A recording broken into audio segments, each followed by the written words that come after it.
수백 명을 무찌른다.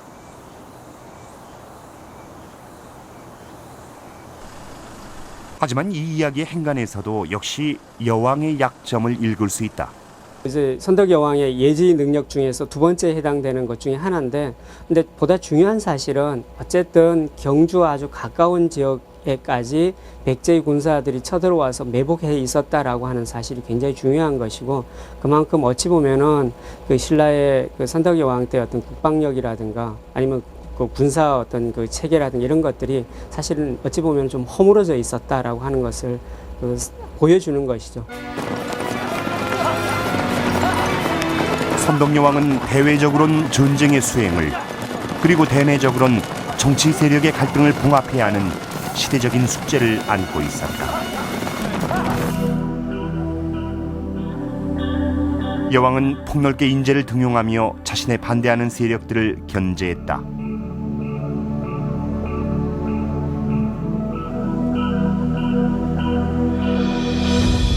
군사적인 면에선 전통 귀족인 알천과 멸망한 가약의 귀족 김유신을, 외교적인 면에선 폐위된 진주왕의 손자 김춘추를 등용한다. 특히 귀족 사회의 비주류였던 김춘추와 김유신 등이 전쟁에서 거둔 놀라운 성과들은 여왕에게 큰 버팀목이 됐다.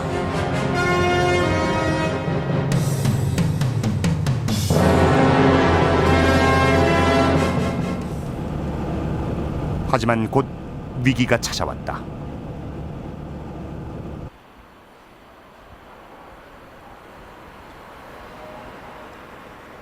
경남 합천. 642년 백제의 젊은 의자왕은 이곳 신라의 대야성을 대대적으로 침공한다. 당시 대야성은 선덕여왕의 신임을 얻고 있던 김춘추의 사위가 다스리고 있었다.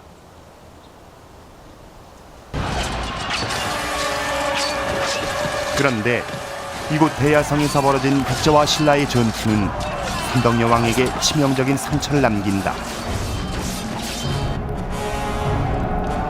김춘추의 사위이자 대야성 성주인 품석이 전세가 불리해지자 끝까지 싸우지 않고 목숨을 부지하기 위해 항복해버린 것이다.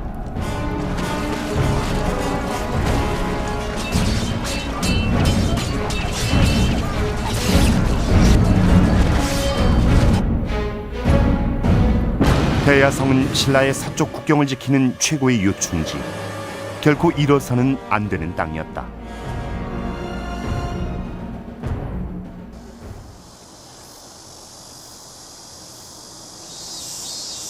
대야성 싸움에서 끝까지 항전했던 신라의 충신 죽죽을 기리는 비석은 당시의 상황을 전하고 있다.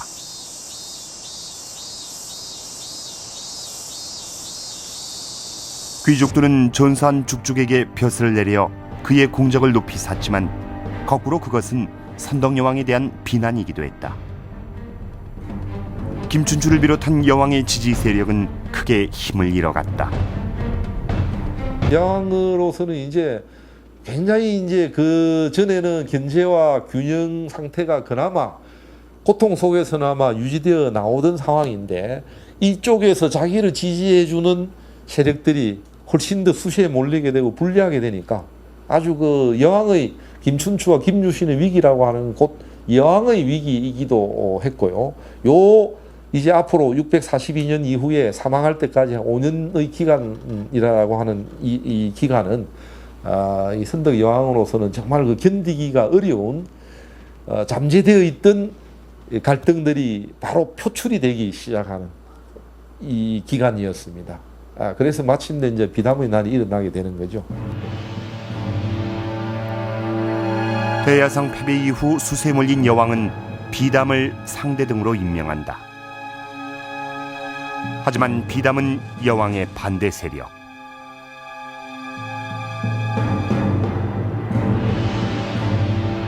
상대등 비담은 선덕여왕 16년 반란을 일으킨다.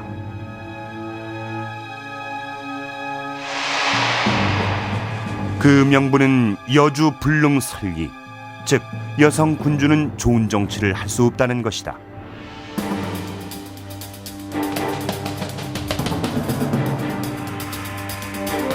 647년 정월 비담이 일으킨 난은 상당한 규모로 진행됐다. 그만큼 비담에게 동조하며 여왕에 반대하는 정치 세력이 강경해졌던 것이다.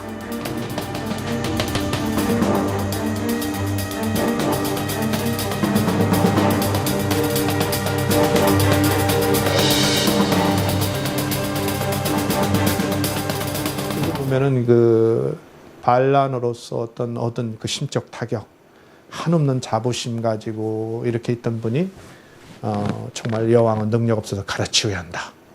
당나라 태종한테 들은 것도 참 너무 자존심 상한 일인데 이제 신라의 신하들, 더군다나 이제 그 상대등이라는 아주 상징적인 어떤 정말 진골귀족의 대표가 반란을 주도했을 때 그 타격은 대단히 컸다고 봅니다.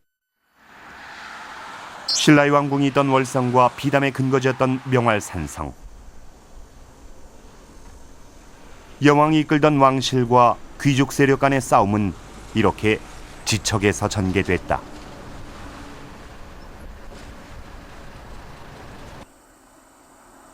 왕실을 방어하던 명활산성은 왕실 반란 세력의 근거지가 됐다.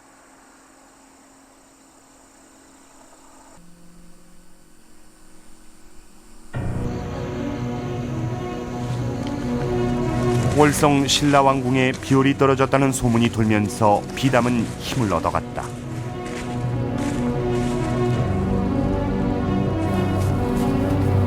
하지만 이를 반전시킨 것은 김유신. 연에 불을 붙여 떨어진 별이 다시 하늘로 떠오르는 모습을 연출하여 민심을 수습했던 것이다.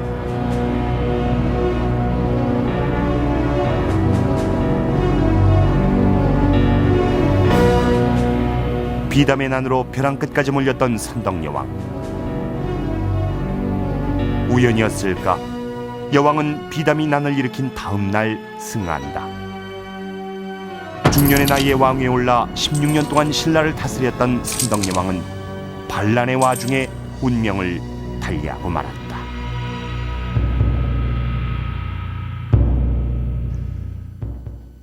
여주 불능 선리, 즉 여자 군주는 선한 정치를 펼 수 없다며 당시 상대등이었던 비담이 일으킨 난은 선덕여왕에 대항해서 일으킨 것일 수도 있고요. 어쩌면 당시 선덕여왕의 후계자로 자리를 잡던 진덕여왕의 승계에 반대하는 것일 수도 있습니다.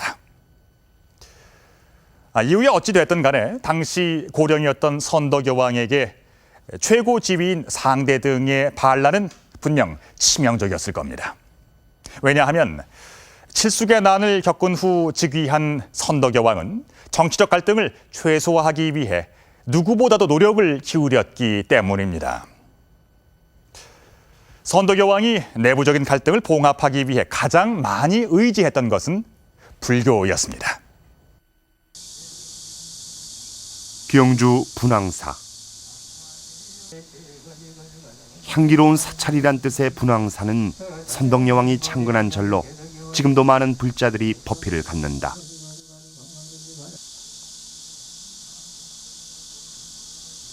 대웅전 옆 분황사 석탑은 선덕여왕의 시대부터 오늘날까지 분황사를 지키고 있다.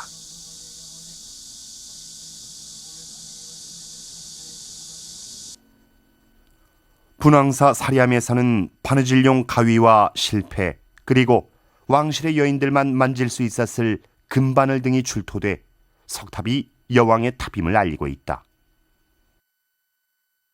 분황사도 이제 부처님의 힘을 빌려서 이 탑을 세우면은 부처님의 힘을 빌려서 이 신라를 백제를 물리칠 수 있을 것이라는 그런 어떤 신념, 그런 걸 이제 국민들에게 심어줌으로써 이 나라도 지키고 또 왕권도 안정시키고 그러기 위해서 아마 이 분황사를 창건한 것입니다. 여왕은 왕권의 안정을 위해 정치적으로 불교에 많이 의지했다. 군사들을 전쟁터에 내보내야 했던 여왕은 많은 사찰을 지으며 불교의 힘을 빌어 민심을 수습고자 했다.